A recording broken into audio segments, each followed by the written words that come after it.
අන්‍යසේ යොරබොන්. ඉතින් මෙතන ඡේදයක් තියෙනවා. අපි මේ ඡේදයේ තේරුම තමයි බලන්නේ. බලමු පළවෙනි වාක්‍යයෙන් ඉඳන් දිගට පල්ලෙහාට.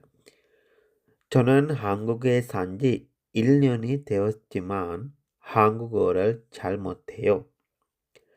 저는 මම 한국에 산지 කොරියාවේ ජීවත් වෙලා 1년이 되었지만 අවුරුද්දක් වුණත් 한국어를 잘 못해요.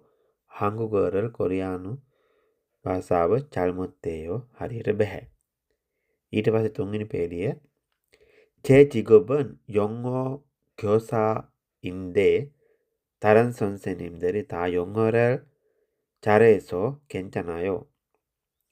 제 직업은 මගේ රස්සාව මගේ රැකියාව 영어 교사인데 영어 교사 කියන්නේ ඉංග්‍රීසි භාෂා ඒ කියන්නේ පාසල් ගුරුවරයෙක් ඉංග්‍රීසි භාෂා උගන්වන පාසල් ගුරුවරයෙක් 다른 선생님들이 වෙනත් ගුරුවරු 다 영어를 잘해서 වෙනත් ගුරුවරු සේරම 영어를 잘해서 ඉංග්‍රීසි හොඳට කතා කරන නිසා 괜찮아요. ගැටලුවක් නැහැ ප්‍රශ්නයක් නැහැ.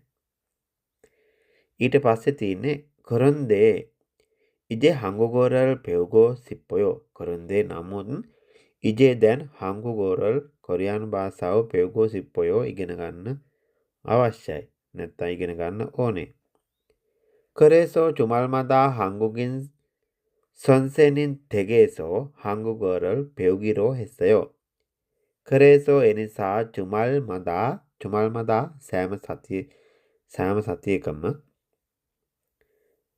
සතියන්තයකම 주말마다 සෑම සතියන්තයකම 한국인 선생님 댁에서 한국인 කොරියානු 선생님 ගුරුවරයාගේ 댁에서 ගෙදර සිට 한국어를 배우기로 했어요. කොරියානු භාෂාව 배우기로 했어요. ඉගෙන ගන්න තීරණය කරා.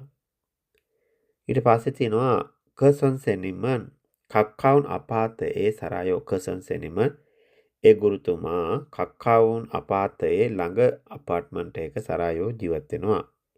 이번 주는 첫 수업이니까 작은 선물을 사서 갈까 해요.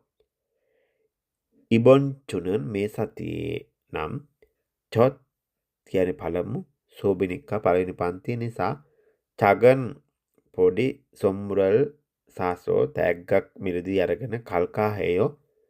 යන්න කියලා හදනවා. ඉතින් ඔච්චරයි ඡේදේ. බලලා ඉගෙන ගන්න. කම්සම්මිත.